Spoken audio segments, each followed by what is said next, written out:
just going to shout loudly. It is August 20th, 2018, and this is Atlanta United FC Weekly, a Home Before Dark podcast. Yes. I needed that in my life. It's been so long that's been sitting on the shelf, and we haven't pulled it out. One more time, Kevin. Herb, and as always, I'm joined by my lovely co-host, Mr. Kevin Bradley, across from me, the conductor. My entire commentary tonight is just all through choo-choo. Yeah, and Kevin saying commentary in the British way to lead into Dan James being on the other end up in his neck of the woods, joining us remotely. Dan, how are you tonight, man? I'm great. I have now been full assimilated into the Borg. Doing well. I'm just glad you've got your camera right side up this week. I know. I did it just for you, Kevin. You've done brilliant work. Your backdrop looks good. I mean, it looks okay. It just looks like a slightly nicer prison cell. But well, what I'm trying to do is like maybe hang up some of these sweet scarves that I got a couple of years ago. Yeah, exactly. But, it's typical me. You're not streaming anything over there, are you? No. All right. I love it. So we've got the format figured out. Yeah, I think so. At least right now. Damn. I think the levels are turned up a little bit in the headphones now. So, Dan, we didn't kill you off. A lot of the trap was speculating about, one-upping each other in the storylines of the telenovela that is Home Before Dark, between you having kids and Tim getting hitched. Casa. That's right. I know what you. Or no, it would be antes. That's. Well, can I tell people I'm in your basement, Kevin? Or what did you say, Dan? Can I tell people I'm in your basement, or is that still a secret? Oh, definitely a secret. Oh, okay. Yeah, I think for tax purposes, he's not allowed to tell people that. Yeah, exactly. That's just another tenant I have to claim. We're already having to deal with that food baby that he delivered yesterday. So anyway, just another tenant I have to claim. Speaking of, we're already what's having to that? deal What's with that coming through my headset? Is somebody playing this video right now? Yeah. It got played. My bad. God, it wasn't me. It wasn't me. Yes. So speaking of babies, victory. Speaking of babies, Josef Martinez putting one in the net, putting it under his belly yesterday. Are we gonna skip housekeeping? We're just gonna say screw it, skip housekeeping. We ain't got no housekeeping. Homie's letting us down. He got no new ratings. No, we do. We have one new review. Remember, one of you guys was gonna rate it. Oh, that one is kind of savage. We'll save that one for the end. Yeah. So, anyways, thank you guys for tuning in on YouTube. If you guys are not subscribed, hit the subscription, this little subscribe button, the little bell to hit you to give you a reminder whenever we go live. And if you're listening to us on iTunes or Apple Podcasts or on Stitcher, leave us a rating and or a review. Those are the only two platforms that seem to have ratings and reviews. If you do that, we will read it live on the show, no matter what it says, and you'll find that out later in the show, that we really don't shy away from saying whatever is in these reviews. Whatever it may be. No stone left unturned. I'm really glad we have Dan back to read all of the reviews tonight. Oh, you're welcome. Yeah, I'm surprised people aren't more detrimental to us when they write reviews. I mean, fine, just rate us 5 stars, but I figured some people would, really give us some grief. But everyone's been really nice, apart from those random flags and toy boats that we had to do. Yeah, and then those Orlando 1 stars that you and myself and Tim managed to get every Orlando hate week. We're due to break that 150 rating threshold this week as we nearly approach Orlando yet again. They're so big, I mean, they just leave a 1-star rating and then they just run away. They don't even leave a comment. Give us some trash. I'm gonna have to take this away from you, like in the old days, whenever we had to put it down. Whenever you had to tie my hands behind my back. Whenever we had the soundboard in Google Hangouts, whenever you could just say, wah, wah, wah. You could play the sad trombone. I forgot all about that. Yeah, they discontinued support for it. Otherwise, I would have it up right now. We had a whole show of just soundboard. Yeah. Oh, it was awful. It was bad. I love, given in light of recent events with both Barco and myself, I love Kendrick's his prestidigitation. No, that's magic. That's what's his prediction? What's the proper businessy term for predicting score prognostications. Oh yeah, that was definitely the word I was thinking of. Yeah, prestidigitation is what my buddy Wes does. Anyway, Kendrick Brock saying maybe Kevin is Barco and tries to steal Tim's woman. Oh, oh damn! No. I don't like that storyline. No, it'd be the other way. It would be kind of flipped a little bit, where you would try and steal Angie's girl. Yeah. the way that you've been showing up and showing your ass at recent events. We'll have a live. We had like a 30-minute live recording yesterday from Elder Tree. We'll post along with it. It's still on pause. We'll pick it up in the next tailgate. Yeah, for sure. Let's see. Yeah, we got to preserve the bloodline, as Keenum puts it. Yeah, Patrick, I love it. Patrick Keenum saying, "Is Dan in a bunker? Is he there to preserve the home before dark bloodline?" That's right. I am. They keep me virgin. Okay, so yes, Joseph ties the record. Happy birthday to me. Now I share the birthday with that sweet, sweet soccer baby that he had yesterday. I absolutely love that meme. I can't remember who, or that side by side they put together, the greatest love story ever told. And it's just goal post, and then right next to it, the ball underneath his shirt. It was fantastic to see. I mean, it was something that we had predicted. At least I thought he was going to break it yesterday. He was pretty damn close with that header that Zach Steffen put over. Or no, it hit the bar. That's right. It hit the crossbar.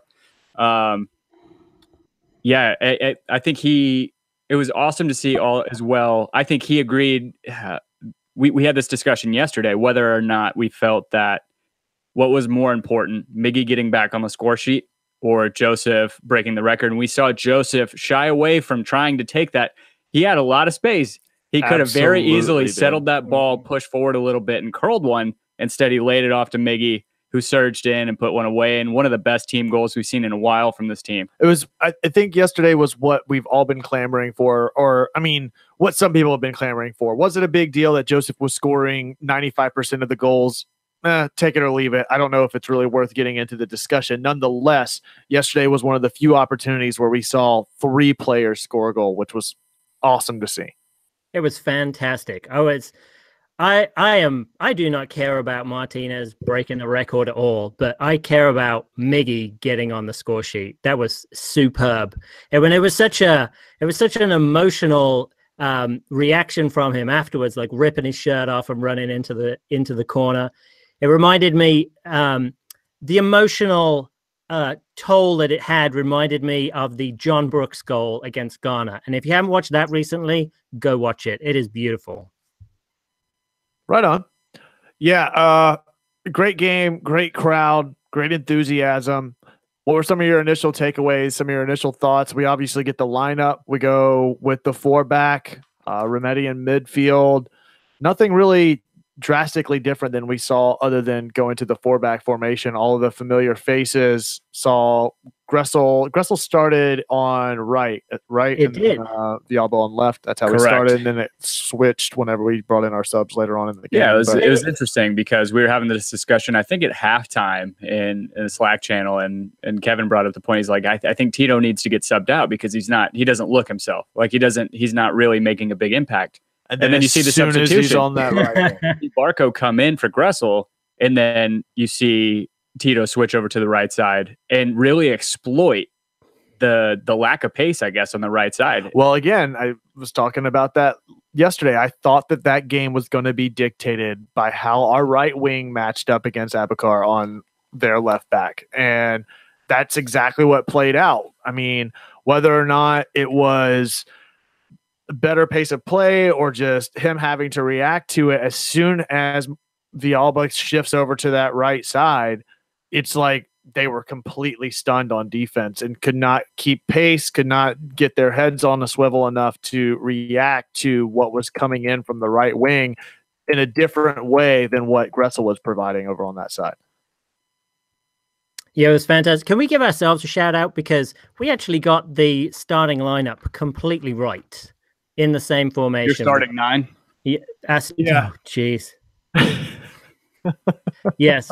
the starting 9. Everyone focused on the one little tiny square of area where there was one mistake, instead of adding up the players. People don't let you make mistakes whenever you make it. It's Twitter. It's the internet. You got to really watch yourself. It's okay. It's fun. Saw that yesterday. I was being watched like a bird in the supporters section by Bill Holt. I heard you wave that flag for a solid 45 seconds. No, that's not true. It was like a 10-minute period. I put it up like probably 3 or 4 times. My hip hurts from resting it on it. I'm not going to lie. That thing was shout out to Terminus Legion for letting us get down there and wave the flag. It was a super cool feeling. And I am not built right now for the supporter section. I'll tell you that much. I do not have the gas tank, nor do I have the upper body strength to do flag crew. I did my best. This is weird. On the delay, I keep expecting Dan to cut in, and then it's just dead air. Yeah, we're having to deal. Obviously, doing terrible. It's a learning exercise. We got to keep reinventing ourselves. Okay. Well, tell you what, I've got a point. We score our best goals against Columbus. I mean, I think that was Martinez's best goal that I've seen this year. It was a beautiful strike that Tito goal was absolutely easy. Beautiful strike from Almiron. And then if you think back to when we played them on the road, we had that little tiki-taka Arsenal-esque goal that we managed to pile in. So Columbus have been good to us in the regular season. I tend to agree with you, aside from the fact that I think Martinez's best goal this season, for me anyway, is that header that he put in against NYC. One that he heads down onto the ground, bounces. Oh, I feel like that was all on Gressel, though. That cross was the most, for me anyway, the cross was what really. How many of those moments by Josef are dependent on Gressel? I think that happened this weekend. Who better to assist him getting the goal to tie the record than a phenomenal heads-up play by Gressel to pick out that weak pass in the midfield and lay it up to Martinez. Yes, Martinez has to make a guy miss, has to play that to his left foot and beat Stefan in goal. But that starts with Gressel with a really, really aggressive play in the midfield. And I can't think of a better person outside of Almiron to assist that goal. Absolutely. I was talking to a guy from work and he was saying that Gressel was running forward to attack that ball before it even left the defender's feet. It was a real aggressive, really visionary play for Gressel. Yeah, and like you say, Martinez had to do a lot in order to finish that chance. So what all did you see out of the team yesterday? Let's go positives and negatives. What were your thoughts on the matchup, on the game? Obviously, the goals are going to be big positives, but outside of that, I mean, we saw Barco come back in. I thought that was good to see. I didn't expect it to happen yesterday, but no. I'm glad to see that it did. I'll totally eat crow on that. I was very, very much reading into Tata's comments last week, very literally, and that obviously wasn't the outcome. Maybe he was playing head games with Berhalter. I thought Orlando was going to be the first time, but it did play out the way I thought it was going to play out. It may not have been the right timing, but I didn't expect him to come in as a starting position out the gate. He did come in as a substitution, but at least in a substitution in a meaningful way where I think he had 20 minutes on the field. So he was able to make an impact, not a 90-minute sub, you know? Yeah, Tim, I would totally give yourself a break on that because everybody thought that Barco was not going to be in that starting 18. So, I mean, I didn't think he was going to be. So, yeah, I mean, what were you guys' thoughts on the fact that George Bello, with all the hype and everything, and being in the 18 2 weeks ago, didn't get into the 18 this week? I don't know that, because I mean, we saw Josef Martinez, his green card got approved. Yeah. So we freed up an international slot, which then led us to be able to put in Jose Hernandez, recall him from loan, quote unquote loan from the twos, and bring him back in as conceivably the backup to McCann for the rest of the season. I guess it depends on, are we seeing now from Atlanta United how they rank more of the left back depth? So I think when Hernandez came in, he was thinking he was going to be the lowest man on the depth chart to be left back. And then when he came I think Bello was only in there because Hernandez was on international duty.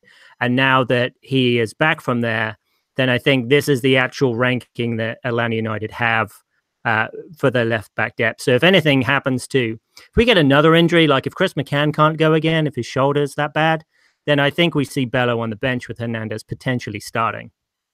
Right. It's all a matter of when you need him and why. And I don't think that yesterday was necessarily a game where he needed to be in there. A lot of people in the trap right now sort of repeating sentiments.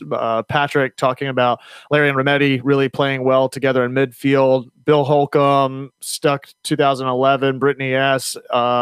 Everybody kind of playing along the same line, saying Remedi's been great. Remedi's been awesome. I completely agree. Yeah. So, does it seem weird that I feel like he's already being overlooked because he's been so consistent in the 3 games that he started that he has been a linchpin. He, along with Jeff Lorenowitz, are going to be. He is filling the Carmona role. Oh, more, yeah. And more so than that, though. Yeah. Yeah. So it's really interesting. I feel like he's only played 3 games, but already I feel like at this point in the season, he has been the most impactful season signing out of all of Nagbe and Barco, Romario Williams. So it's interesting to see that, and it brings me to a thought that in the off season we have Remedi, we have Jeff, we have we've got Kevin Kratz. So and then Nagbe as well. So come the off season, could we see Kevin Kratz go to another team? Because he has really proved himself that he could be in a starter in many teams in this league. I think Kratz is more of a lock to stick around, knowing that Jeff is getting to a place where I don't think he has more than maybe another year max playing, if that. So to that point, I think that Kratz has cemented himself here. Doesn't make sense for him to leave. If anything, it may be enough, especially if Atlanta, and I don't want to jinx it, if Atlanta wins the cup. Then I think that's enough reason for Jeff to kind of hang his hat on that and then potentially open the door for Remedi and Kratz to be that 1-2 punch in the midfield. Outside of Nagbe, obviously. I think I'm really interested to see how Nagbe and Remedi play together because we haven't seen that yet. But I feel like if Nagbe and Remedi do well together, Kratz is going to be bench. He's going to be a depth piece again. Yes, absolutely. So if another team comes in and says, hey, we would like you as a starter, he's going to go. Yeah, I don't think there's anything holding him back, but I mean, I don't know. I love Kratz to death, and I think it's probably a scenario like what Nagbe is for us, that even though I love Kratz, can any of us honestly see Kratz starting every week for this Atlanta United team in the midfield with the lineup that we have, or him fitting into this system? Because I can't. Not in front of a negative against him. I think he's great whenever he's been called up, but it's the kind of, like I said, it goes back to the Nagbe situation where he seems to fit into the Atlanta United play style, and Kratz very well could provide that somewhere else for somebody. Right, but Kevin Kratz would never start in front of Nagbe or Jeff or Remedi. But that's one thing that I feel like we have a lot of right now in this team. I mean, we have depth. So, I mean, there's a lot of talk about, well, Atlanta United could just, whoever we lose, we can just reload.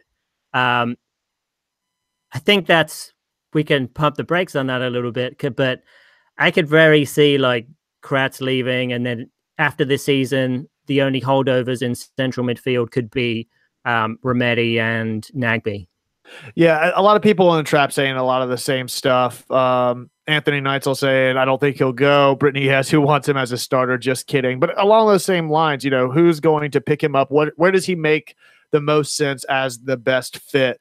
Ronald Pena, Kratz plays similar to Henderson in that he can only make simple passes in 4 directions. Yeah, I could see a little bit of that. I mean, you don't really see Kratz playing a long ball from the midfield like you see Remedi playing consistently, having the field vision and awareness to play that long ball. He's like Jordan Henderson, Dan, but with the drawback of not being able to cover that much ground in a holding midfield role. I see Patrick Keenum. Kratz is 31. Probably could move, but he is probably peaked. Not an investment piece for a club. Apart from a club which isn't very good at investing or business. Maybe a club further down the road who claims they're in the South. They would probably pick him up. What are you thinking? He's going to be Nashville's first signing in 2020? And we have Irontooth in the trap saying it'll be a nice problem to have options with Jeff, Nagbe, and Remedi. That's if Jeff sticks around, and also Nagbe's going to be back in probably he's not shut down for the season. No, who? Nagbe. Oh, Nagbe. No, we heard September optimistically, but realistically, maybe playoffs would be the first time he'd probably realistically be available, or sometime in mid-October, I would say. But to that point, Garza, somebody mentioned it earlier, has been reported to be running and training with the team. So that sounds great for his possibility of returning at some point, maybe this season, at the very least, that he's progressing through his rehab and everything, which is awesome. Guys, have you seen a more precipitous drop in form and in class over the past year than Justin Merrim, a guy who was, an MVP candidate last year through probably a half, 3/4 of the season, played amazing soccer at Columbus, and then takes the trip down to the worst place on earth and then just gets treated like shit by their fans and ends up, I think it's still a psychological thing. I was going to say, how much of that is like Stockholm syndrome or something like that, where it's just ingrained into his psyche now because he's been victimized for so long. Well, at least he didn't fall in love with Orlando. It's like, you don't blame the kids, you blame the parents. And he's been parented wrong for the past year. Yeah, that's true. I mean, and now he's just acting out. Yeah, I mean, he had to play under Jason Christ for like 9 games or whatever it was. It took Jason Christ to get fired because they went like 6 games where they played okay. Yeah, and then they got canned after a couple weeks. What are you guys' thoughts on Columbus as a whole? I thought that the entire game, I was kind of scared that Jossie Zardes was going to get any kind of open space. And the second he did in front of at the top of the 18, he slided one home. And I don't blame the defense for that. I think it just happened to be something that Zardes made a great decision, great split-second decision to put that away. It had great placement, great pace. For me, Columbus was surprising in the way that they came out and attacked that first 20 minutes, because it was a way that we had seen. It was sort of a hybrid between the way we've seen teams play Atlanta, where they play overly aggressive, they press every single ball in the midfield and try to stifle Atlanta's mobility, or they try to play zone on them and catch them in one of these quick counters that Atlanta's proven to be lethal. Both of them either are unsustainable and pressing every single ball because Atlanta's going to move the ball so much, or they get exposed and beaten in the run of play on those quick counters. What Columbus seemed to do was they played man-to-man, but they gave every player a little bit of space. And I think it was really working that first 15, 20 minutes. But then yet again, Atlanta started to create some of these opportunities and create some of these overlaps. And not so much the first half, I think some of it showed, but really that second half, seeing that switch for Villalba going over to that right wing is when everything really started to change. And you saw a lot of, I think the majority of Atlanta's opportunities happened whenever all of that direction and overlap changed. And then Barco creating some of those missed opportunities in the midfield and stuff like that. So. Okay, I was waiting for Dan to chime in. It's fine. No, but you did see them kind of play a little methodical like they normally do, but they were pressing a lot harder than we're used to seeing Columbus press. They did a great job. I think that their back line did really well for the most part, especially through the first half. I mean, they kind of stifled us for the most part. They're a well-coached team. They're a good team. I still think that they're obviously a playoff team.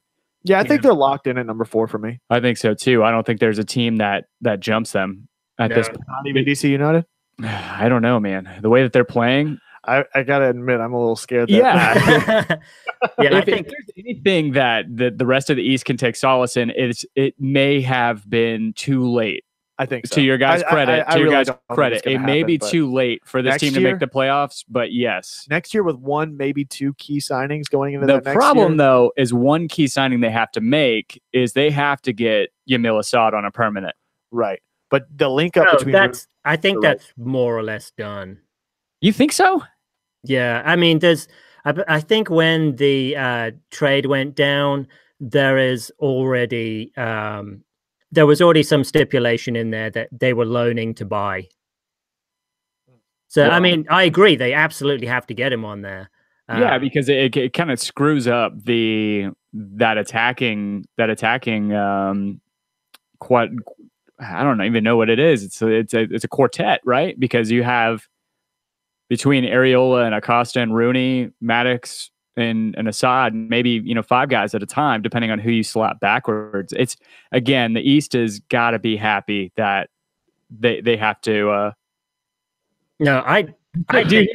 Do you happen to hear Pirlo having bad dreams next to me? Farting, but he's snoring. It's weird. I think DC are going to take Montreal's place in that top 6. So couple repeat topics in the trap. Patrick Keenum, bring Assad home. Yeah. Ronald Payne, Neil coming home when we sell Almiron. I'm with you guys on that. I think it's going to happen. That's what I was going to tell Dan is like they may have that in place, that that option to buy, but at the same time, part of it is up to the player whether or not to agree to a contract. I don't know exactly how that works in MLS, but at least around the world, if you get transferred, a team can pay for your transfer fee all day long. Like Grasshoppers can go pay $60 million to go get I don't know. So if you're Messi at this point, and then he doesn't want to play. Like if a guy doesn't want to play for a team, he doesn't have to sign a contract. But I don't know what that does to the allocation order at that point. Right. Oh, I have no idea. But funnily enough, Toyota Football has got a great breakdown on his blog about the timeline of Assad leaving Atlanta and going back to Sarsfield and then going to DC. But it's not like Atlanta. So Atlanta United wanted to have Barco and Assad. So it's not like Atlanta United didn't offer him, it's not like Atlanta United didn't have the financial means to keep Assad, but I guess it was a disagreement on his market value. So obviously he wanted way more than we were probably prepared to pay him. So therefore, I don't think, unless we are going to be prepared to pay Assad even more than he wanted, then he would come back. But then also, if Almiron goes, my sort of line of thinking is Barco is going to fill in his 10 spot potentially, maybe even Carlton at some point. I'm not sure if either of them would be ready to do that next year, because they've also got that first right of refusal for Lucas Rodriguez in Estudiantes that we paid $1.5 million for. So, and he would come in potentially on the left wing. And then there's all this recirculating rumors about and Andrea Guardia. I can't say Andres Guardado from So I mean, I don't know if he would actually come because we tried to get him before, but maybe he's a little older now. I don't want us to spend waste allocation money on a guy who's in his 30s. No, I want to see Atlanta continue the trend that they've done and hit that 19 to 25-year-old age range if you're going to spend money and acquire players. I don't want us to become a team where we're acquiring players and paying a ton of money in their 30 to 34-year-old age range. They've proven that that's not needed and it's not a necessity. And by regressing to that mentality, you lose the marketability that I think Atlanta has right now that other teams don't necessarily have, that you can capitalize on developing those younger players to then go play at a European team or something like that. I don't think we're doing that. I think if we're saying that, we're assuming that we would pay big money for Guardiola, whatever his name is. And I don't think that would be the case. Right. Yeah, and to Iron Tooth's point, he says that Guardado would have to take a massive pay cut to come here. And again, we're not looking to, especially at that point, not looking to make a guy his age into a DP. I think his best years are probably behind him at this point. I think Brittany S. has a point that I wanted to get to. I think that McCann does have yellow card accumulation at this point, right? With his card that he got this past week. I think either he or Miggy are either sitting on or close to accumulation. Miggy might have had one drop off because he hasn't had one in a couple of weeks. This was the first week that we saw, surprisingly, what Tata said he was going to try to do and do some time wasting. We've seen teams do it against Atlanta time and time again, The ref never calls it, never seems to even really show much of an inkling of a warning for the opposition. And yet we saw a card for, I think that was Villalba that got the time wasting card. And then we almost saw Guzan get one as well this week. No, he did get he one. got one. Oh, Guzan got one as well? Yeah, he delayed a little bit on a goal kick. Yeah, not got much a yellow at all, card, though. Yeah. I mean, the ref told him to kick the ball, and then almost immediately after that, he walks over and hands him a card. And like I said, we've seen teams, I've counted, wasting goal kicks upwards of 30, 40 seconds in the pace of play. Will we see this be the new standard if the roles are reversed? That's what I'm interested to see. Yeah, I thought it was a little bit quick to bring the card out. I don't quite understand really what he was trying to achieve with that quick card. I mean, my thing is, when I saw that, my frustration went back to the Abubakar foul on Almiron when he pulled his jersey back, choked Almiron, and Almiron fell on the ground, and Abubakar got nothing for it. So I don't know. I thought the game was actually pretty well officiated, but yeah, I did those too, two things kind of the time wasting stuff. Just because I've seen it so drastically sent in the other direction. I think if Tata probably doesn't come out and publicly state that he's going to employ that tactic last week, I don't know if we necessarily get carded for it. Good point. Yeah, I'm trying to. Sorry, I got a little distracted trying to find the yellow card standings, and I can't seem to find them. Anything that would lead me to believe whether or not McCann is on a suspension or if he's still one away. I think you made the point earlier today, or maybe Jay did, the fact that Miggy is on either 3 or 4 right now, so he's got to be pretty cautious. Yeah, I mean, he got one for taking his shirt off. You saw how much of a relief it was for him yesterday to score that goal. Oh, I thought it was just to get some sunshine on that bare skin of his. So that's what you're gonna say. Didn't even have the warmth of the lights in Mercedes-Benz shining on. Yeah. Skin that looks like it hasn't seen sun in years. He is almost as pale as I am. That's saying a lot coming from that's right. the Brit in the room. All right, so whoa, I like something I saw in the trap earlier. Rank the goals from yesterday from 1 to 3. Hey, do you want to just hop back to yellow cards for just a second? Yeah. Okay, sure. So this is saying Escobar has 6, Gonzalez has 6, or LGP. McCann is on 5, Lorenowitz is on 5, and Michael Parkhurst is on 5. Okay, so LGP already served a suspension, so did Franco Escobar, and then the other 2 have yet to actually get full accumulation, right? You need 6 to be suspended?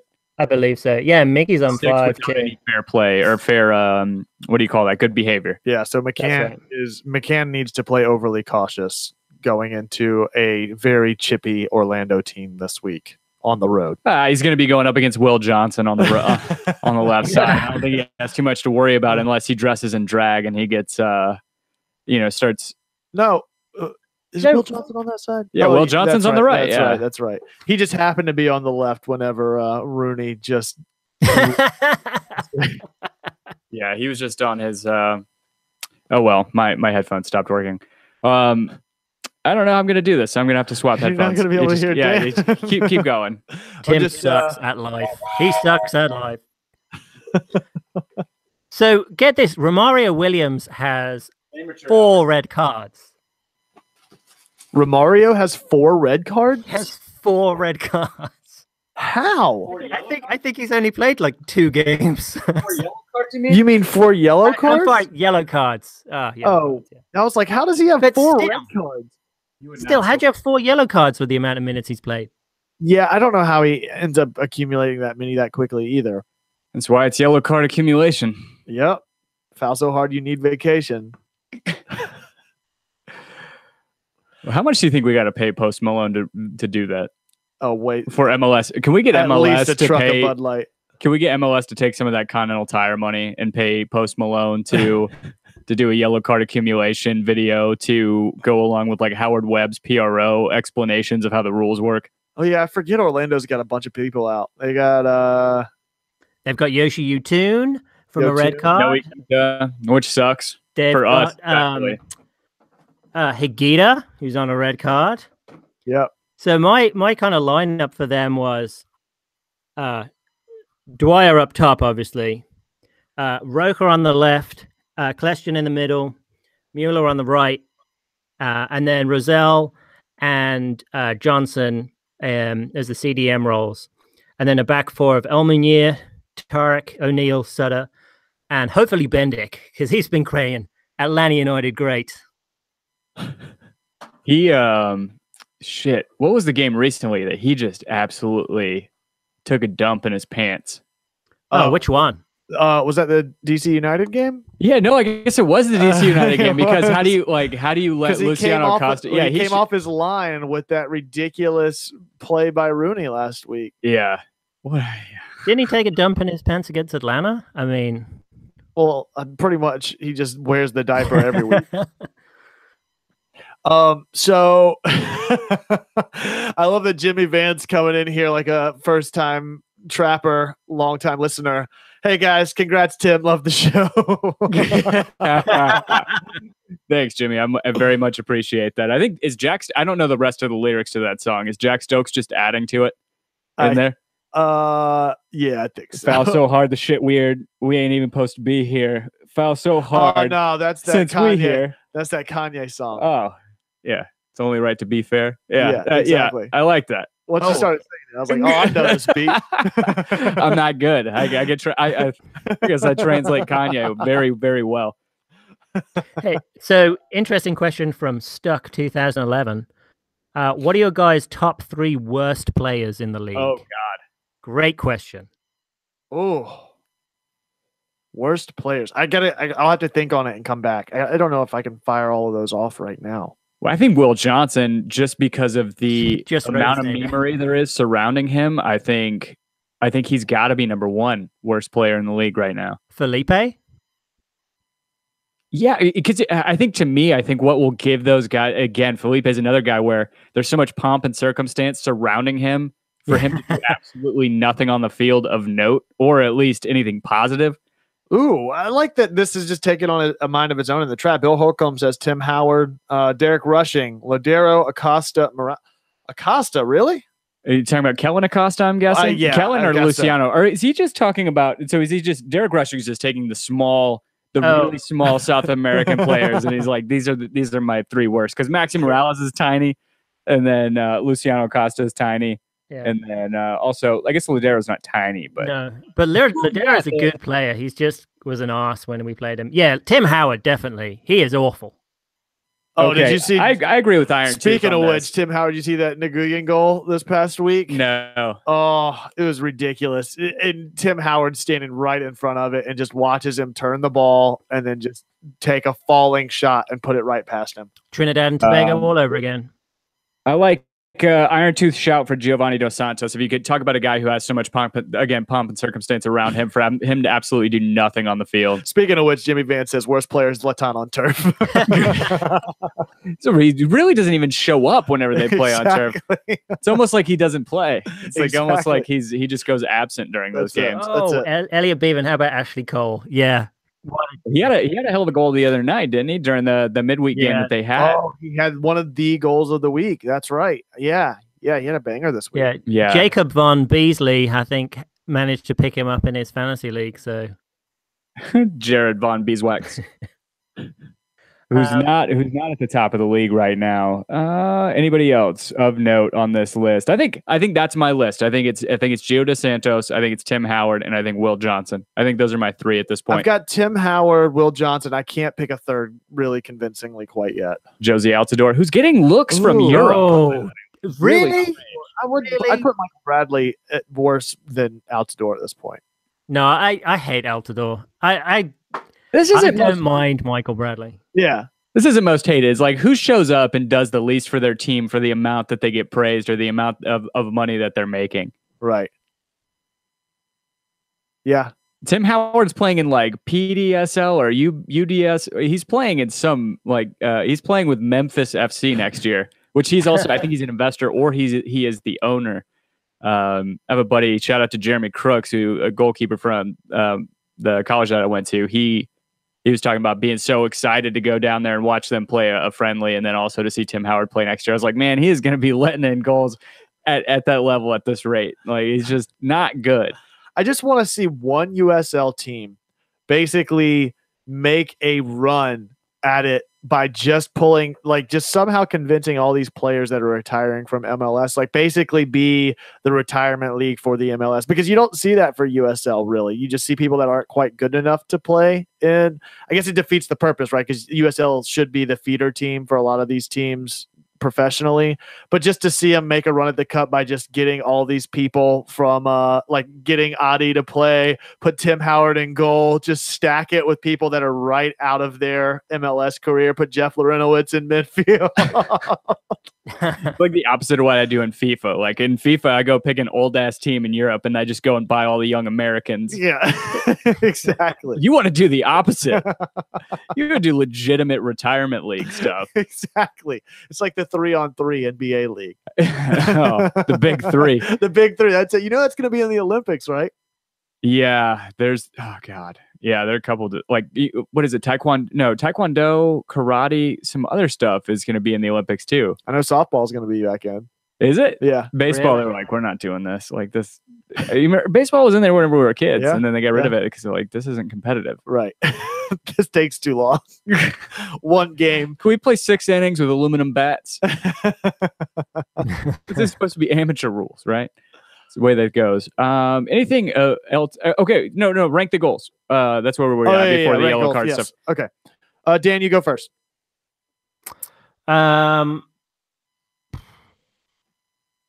So okay, I'm going to go Martinez is the third. Then the second, I would put the two things. The Tito's goal was just absolutely class. But then Almiron's goal made me really emotional.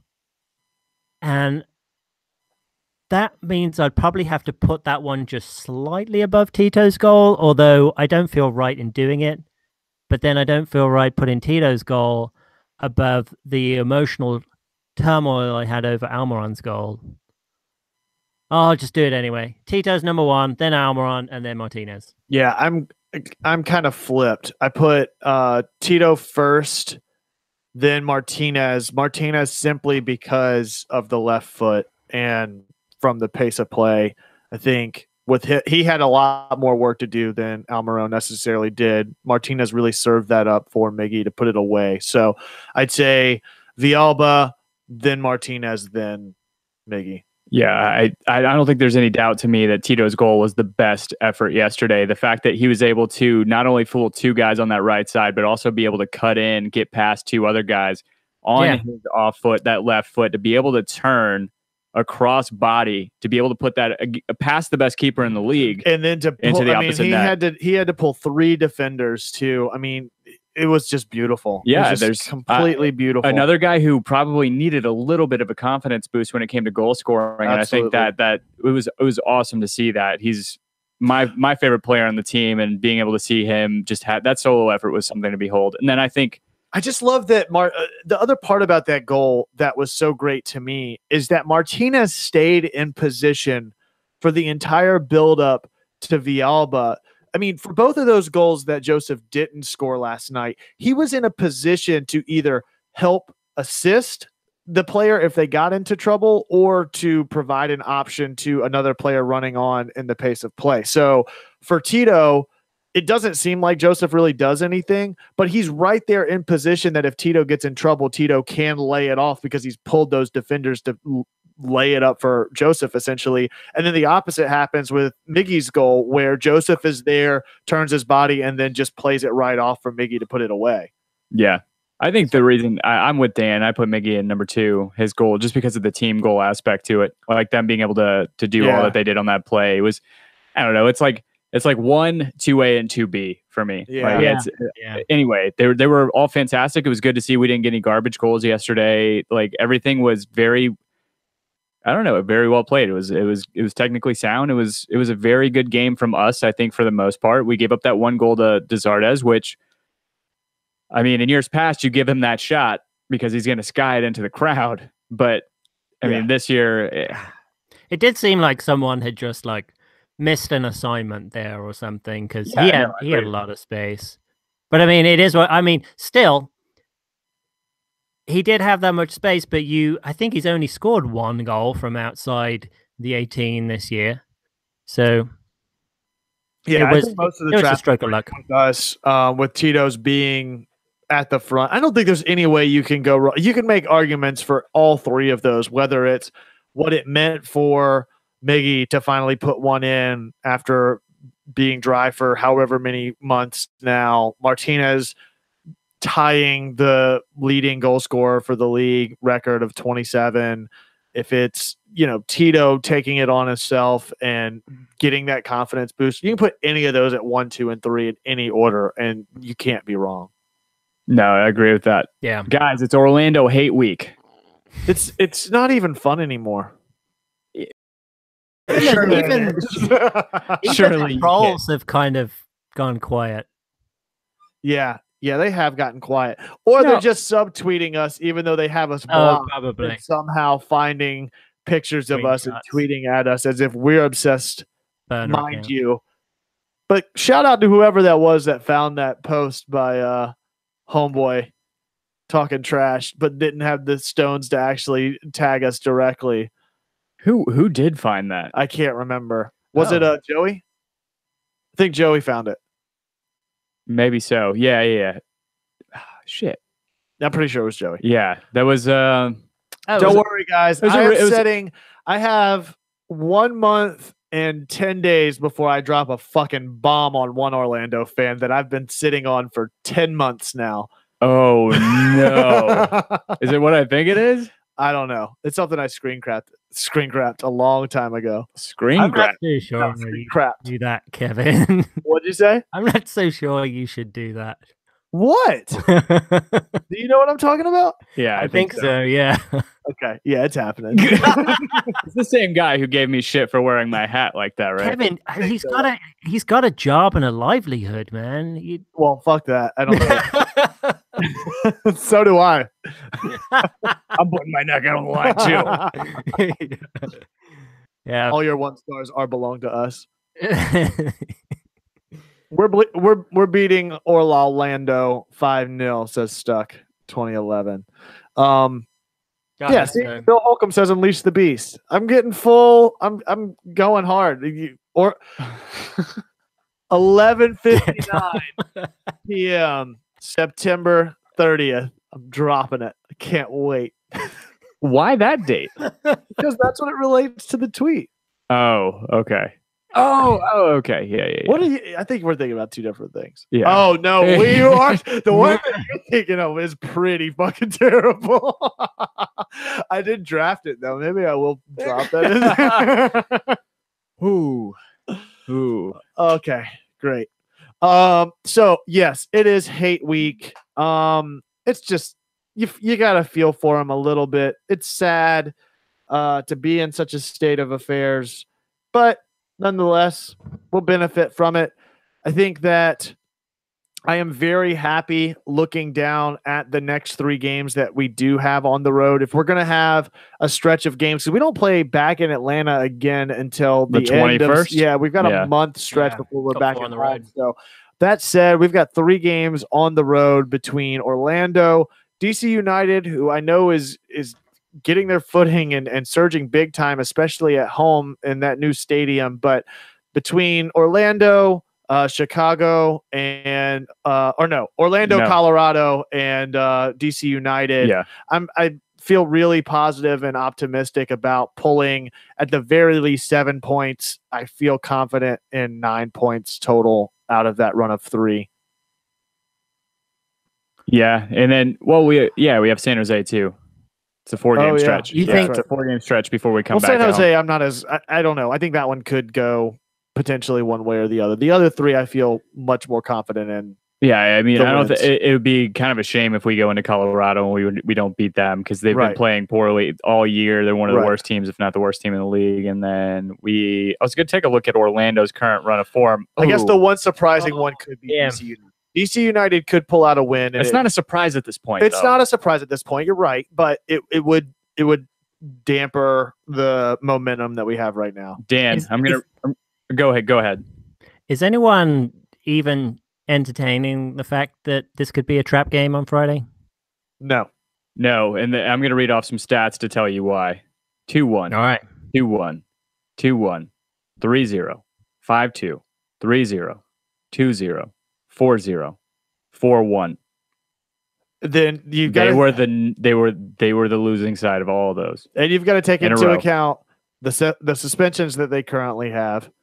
And the fact, I think the only thing that lends itself to that, Dan, and I don't know trap game so much that I'm concerned about losing as I'm concerned about drawing Orlando, because that's just as bad of a loss to me because of seeing the way that they held a very explosive, very dangerous DC United team all the way up until the end and came back to draw that out. And it was 2-2 up until the 90th minute and plus a few with the crazy play by Rooney and Acosta. So I don't know. A trap game, maybe draw worst case scenario, but I think the odds are heavily in our favor. What is this? They're referring to Orlando as the cast members.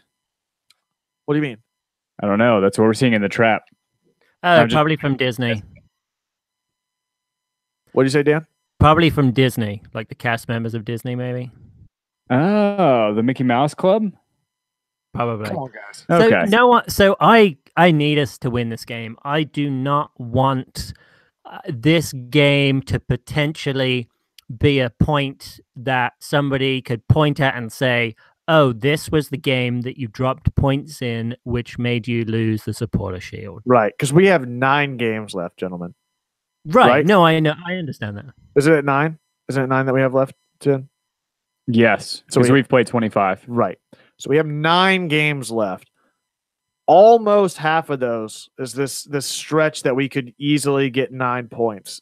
The other games are going to be challenging games. We've got to play Red Bulls again. Toronto, I think, is potentially a lethal team in the wrong or right circumstances, depending on how you look at it. I think we play NYCFC again, if I'm not mistaken. No, we don't. We don't? No. We've already played them twice. Oh, that's right. Or 3 times. No, twice this year. Yeah, we drew both times. Yeah. I know we play Red Bulls again. Here's our remaining schedule: at Orlando, at DC, at Colorado, at San Jose, at home against RSL, away against Red Bulls, at home against the Revolution, at home against the Fire, and then away at Toronto to end the season. So of those, I think DC United could potentially pull out a win against us. I think Red Bulls are more than capable. You said on the road against Toronto? Yes, to close out the season. I think Toronto could have a emotional sort of victory there and potentially upset Atlanta on the road there. But that's 3, potentially throw 1 more in there somewhere along the line of 4 that we could drop. So the rest of them I feel pretty good about, though. Yeah. I mean, we kind of control our own destiny in the fact that if we win out from here, we will win because we will have taken 3 points from Red Bulls. Happiest of Joe says finishing with 78 points. I fucking love it. Right now, we are sitting at a 2.04 point average. With those remaining games, we would set, if that average holds, we would set the new record with 70 points. Damn. That's what I want to see. I want to see that. Yeah. No, I mean, I want to see us. Where are we at right now? How many points do we have? 51. Yeah. Okay. Yeah, 78 is what I want to see too. Yeah. I do. If it's 70, I'd be more than happy with. And I think that's a completely reasonable expectation considering that lineup of games. I mean, DC, you squeak that out. I mean, it depends on what situation you're in going into that Toronto game. If you're in a position to rest players, it doesn't matter if you take the L and you've got it locked up. I'm okay with that. But you could see that loss happening situationally. I think Red Bulls is a completely valid loss if and when it happens on the road against a really, really good team. DC United clearly getting a big footing right now and surging big time. I could see them. They're not at that stretch in the season where I think that they're going to be overly fatigued, which I think is going to happen in the next couple of weeks. You're not going to see that by next week whenever we play them.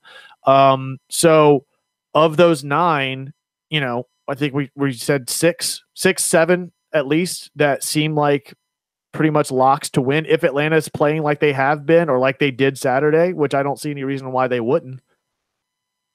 No, I agree with you. So what is your guys' desired result? Dan, what is your desired result from the Hudson River Derby on Wednesday? So Bill Holcomb, actually in the trap, just said, I feel like we need Red Bulls to take 0 points rather than give 1 each in that derby. And I kind of agree with him because I am of the opinion that we need to win Supporter Shield and then we can deal with the Champions League later. I want hardware. I don't want a place in another tournament without any hardware. So that's the most important thing to me. I think it should be the most important thing for the club because, you could end up with just nothing.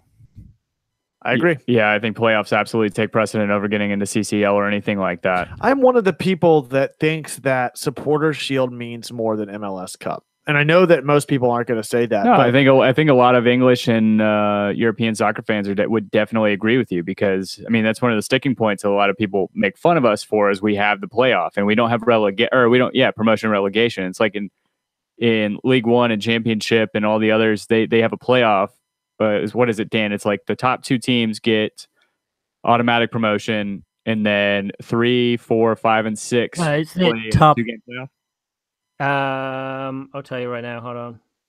But yeah, getting Supporter Shield, you've proven that you've beaten everybody else in the league and put up the best outcome against all of them versus the Cup that it's just who happens to be peaking or getting hot at that time and having a lucky break or it coming down to PKs or whatever it may be.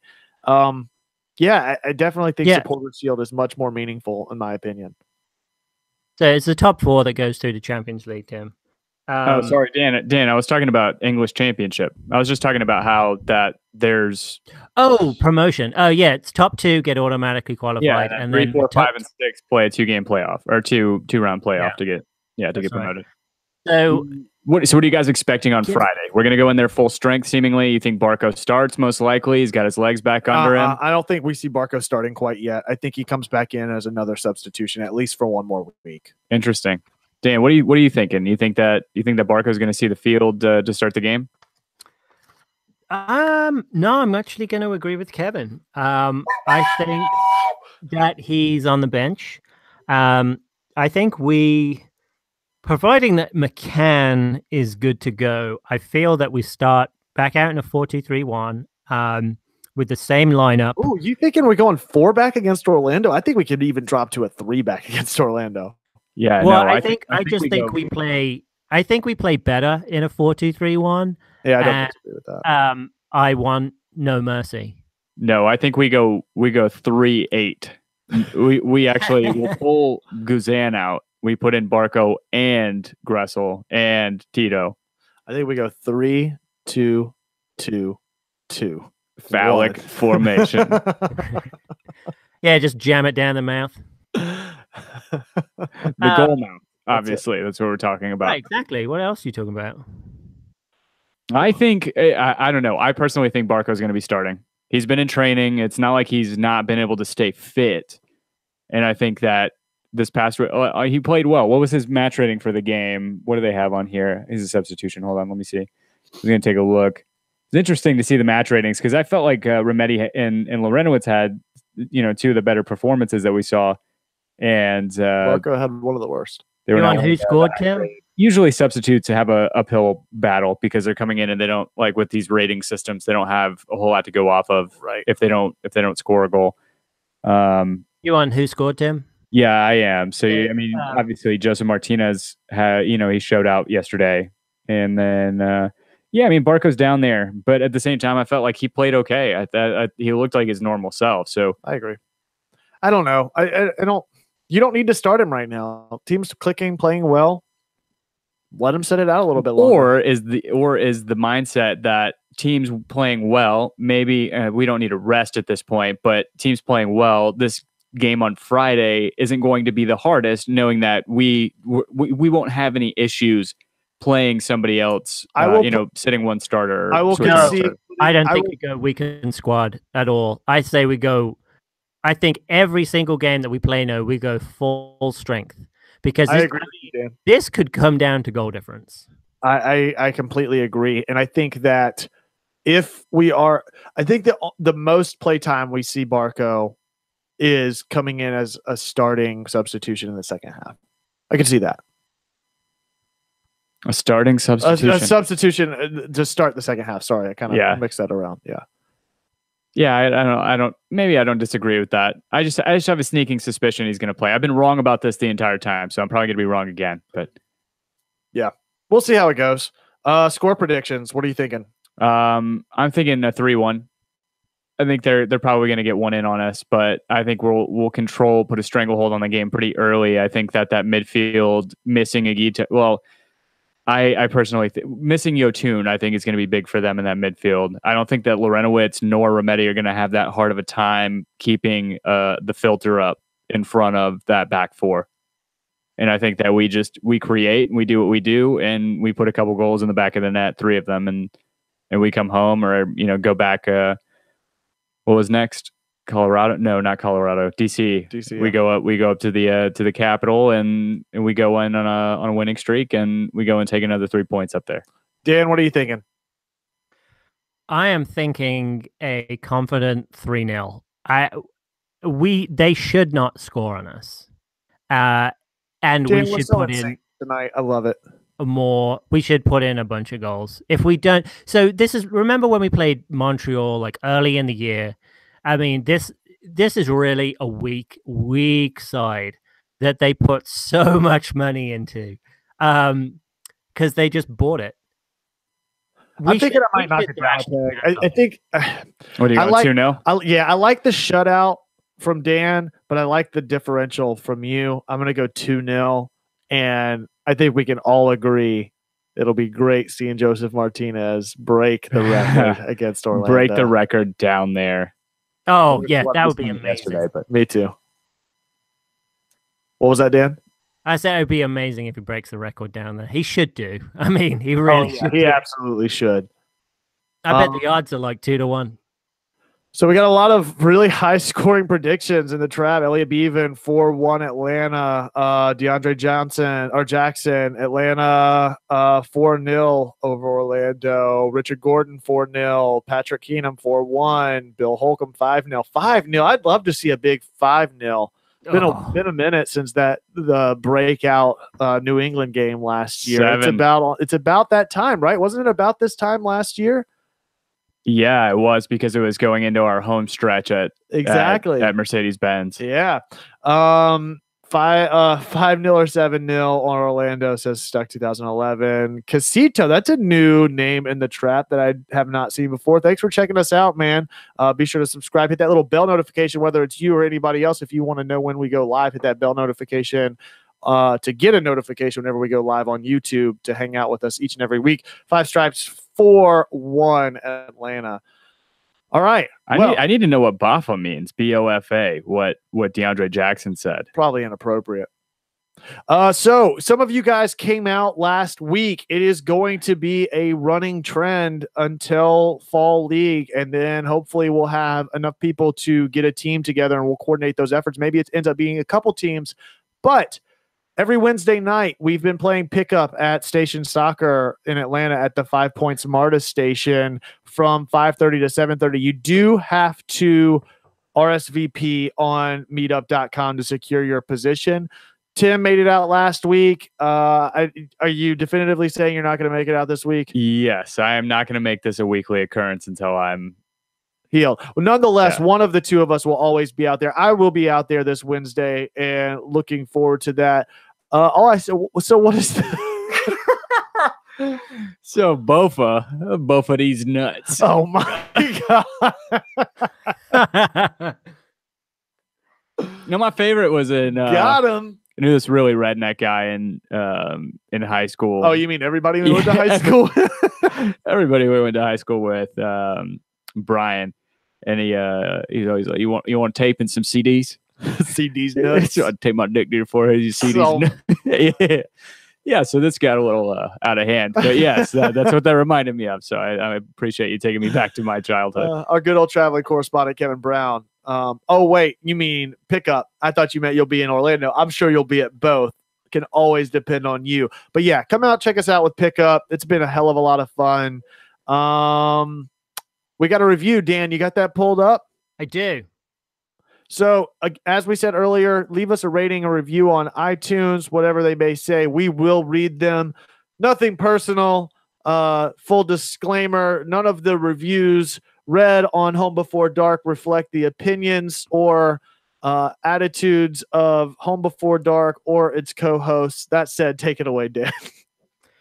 5-star Guys and Fries. That is a pretty sweet name. 22 hours ago by Apogee. Probably wasn't 22 hours, never mind. 5 stars.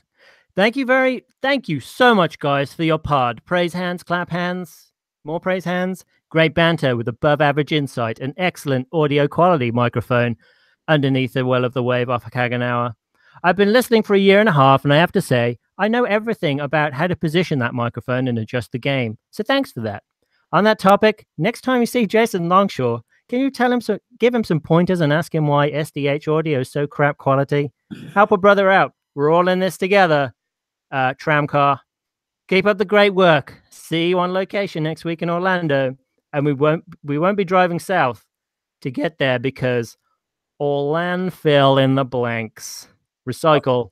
FC Apogee. Love you, Jason. Love you, Jason. Hey, after you're done, I've got something I want to read out to you guys. What is it? Your own personal thoughts against Jason Longshore and SDH that you can't read aloud on the show? No, I've just stumbled across what I think actually may be gold. Okay, well, we're all friends here. Why can't you say it on the show? All right, no, oh no, like to everybody. All right, give me a minute. Here you go. An elementary school teacher explains to her class that she's an Orlando City supporter. She asks her students to raise their hands if they are Orlando City supporters too. Not really knowing what an Orlando City supporter was, but wanting to be like their teacher, hands explode into the air. There is, however, one exception. A girl named Mary has not gone along with the crowd. The teacher asks her why she has decided to be different. Because I'm not an Orlando City fan. Then, asks the teacher, what are you? Why, I'm a proud Atlanta United supporter, boasts the little girl.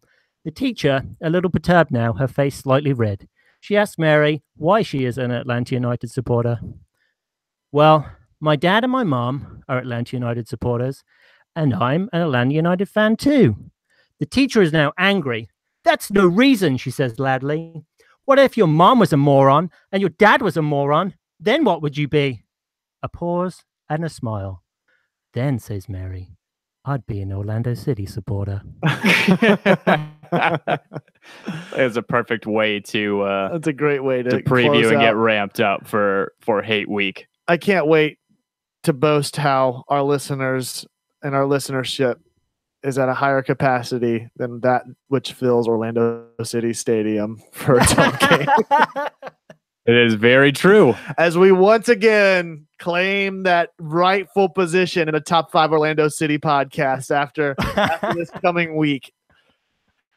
Oh boy, that is a pretty good feeling. It is great. Yeah, that's a good truly great. Good job, guys.